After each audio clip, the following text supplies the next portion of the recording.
ఈ నెల 23, 24 తేదీల్లో ఏపీ అంగన్వాడీ వర్కర్స్ మరియు హెల్పర్స్ తమ న్యాయమైన డిమాండ్ల పరిష్కారం కోసం దీక్షలు చేపట్టారు. సిఐటియు ఆధ్వర్యంలో పోరుమామిళ్ల ఎంఆర్ఓ కార్యాలయం ముందు సోమవారం ఉదయం 11 గంటలకు ఈ దీక్షలు ప్రారంభమయ్యాయి. ఈ సందర్భంగా సిఐటియు జిల్లా ఉపాధ్యక్షులు ఎన్ భైరవ ప్రసాద్, జిల్లా కమిటీ సభ్యురాలు ఓపులాపురం విజయమ్మ, ప్రాజెక్టు సహాయ కార్యదర్శి జ్యోతమ్మ మాట్లాడారు. అంగన్వాడీ వర్కర్స్ మరియు హెల్పర్స్కు కనీస వేతనం 26,000 రూపాయలు చెల్లించాలని, ఈఎస్ఐ, పీఎఫ్ సౌకర్యాలు కల్పించాలని వారు డిమాండ్ చేశారు. గత 8 సంవత్సరాలుగా జీతాలు పెంచలేదని ఆవేదన వ్యక్తం చేశారు. మేము 8 సంవత్సరాల నుంచి జీతాలు పెంచలేదని మేము ప్రభుత్వాలను వాపాయి అడుగుతున్నాం, కానీ ప్రభుత్వాలకు చీమకుట్టమైన కూడా లేదు. గత ప్రభుత్వము 42 రోజులు సమ్మె చేసినా కూడా జీతాలు పెంచుతామని హామీ ఇచ్చిండు, కానీ నెరవేర్చకుండా పోయినాడు. అందుకే దుమ్ము నాక్కుని పోయినాడు. ఏదేమైనా కూడా కూటమి ప్రభుత్వం అమల్లోకి వచ్చింది, ఇస్తామని చెప్పింది, మాట చెప్పింది, మళ్ళా తిరగవేస్తూ ఉన్నాడు. ఇది చాలా బ్యాడు. ఏదేమైనా కూడా మాకు జీతాలు పెంచితే, మా యొక్క కష్టాన్ని చూసి మా యొక్క జీతాలు పెంచితే కూటమి ప్రభుత్వం కూడా కొద్ది రోజులు ఉంటుంది, మళ్ళా ప్రభుత్వం వచ్చేదానికి కూడా ఆస్కారం ఉంటుంది. ఇప్పుడు ఈ తరుణంలో జీతాలు పెంచకుంటే మాత్రం మళ్ళా వైఎస్ఆర్ ప్రభుత్వానికి పట్టినట్టు, వైఎస్ఆర్ కాంగ్రెస్ ప్రభుత్వాన్ని పట్టినట్టు ఆ గతి మళ్ళా కుటుంబ ప్రభుత్వానికి కూడా పడుతుంది. దయచేసి మా యొక్క మనవిని ఆలకించి మాకు జీతాలు పెంచి 26,000 వేతనము, 8 సంవత్సరాల నుంచి జీతాలు పెంచలేదు, 26 వేతనం చేయమని సుప్రీంకోర్టు ఎప్పుడో తీర్పు ఇచ్చింది, 2022లో ఇచ్చింది. అయినా కూడా ఇప్పటికీ దాన్ని ఇంప్లిమెంటేషన్ చేయలేదు. చాలా హేమకరము. ప్రభుత్వాలు గుర్తించి మా యొక్క అవసరాలు గుర్తించి, మా యొక్క కష్టాలను గుర్తించి మాకు జీతాలు పెంచాలని మేము ఆశిస్తున్నాము.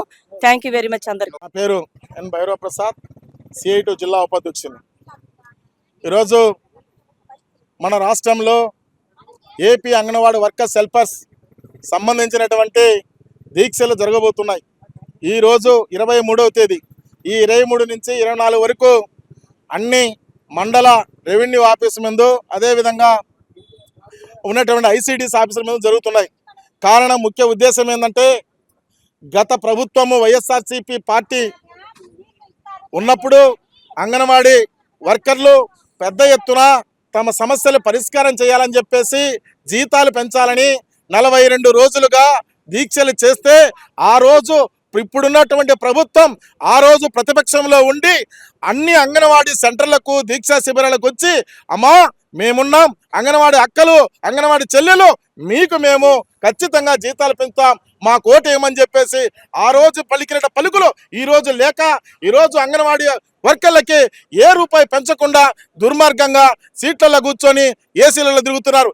ఇప్పటికే ఎన్నో మాటలు చర్చలు జరిపినా కానీ ఏ ఒక్క రూపాయి పెంచకుండా దుర్మార్గంగా ఈ కూటమి ప్రభుత్వం చేస్తుంది. ఈ కూటమికి ప్రభుత్వంలో ఉన్నటువంటి లోకేష్ బాబు దీక్షల్లోకి వచ్చాడు, తలల మీద చేయబెట్టాడు, ఏమీ ఒక్క రూపాయి కూడా ఇప్పుడు పెంచలేదు. అంటే గత ప్రభుత్వం గాలికి ఏ విధంగా కొట్టుకొని పోయిందో, అంగన్వాడీలో ఏ విధంగా కన్ను తెరిస్తే భవిష్యత్తు ఉంటుందో ఉండదో తెలుసుకోమని ఈరోజు చెప్తున్నాం. నిన్న కూడా అసెంబ్లీలో అంగన్వాడీలకి గురించి ఏమీ మాట్లాడలే, కానీ అంగన్వాడీలో చర్చలు ఎంత బాధకరమో, ఎన్ని మాటలు మహిళలు మీ దగ్గరకు వచ్చారో ఒకసారి ఆలోచించండి. ఇప్పటికైనా ఖచ్చితంగా కనీస వేతనాల రూపంగా వీళ్లకు 26,000 రూపాయలు పెంచాలని ఈరోజు దీక్షలు పెడుతున్నాం. లేని పక్షంలో విజయవాడ సెంటర్లో మళ్ళా పెద్ద ఎత్తున లక్షల మంది అంగన్వాడీలు విజయవాడకి రాబోతున్నాం.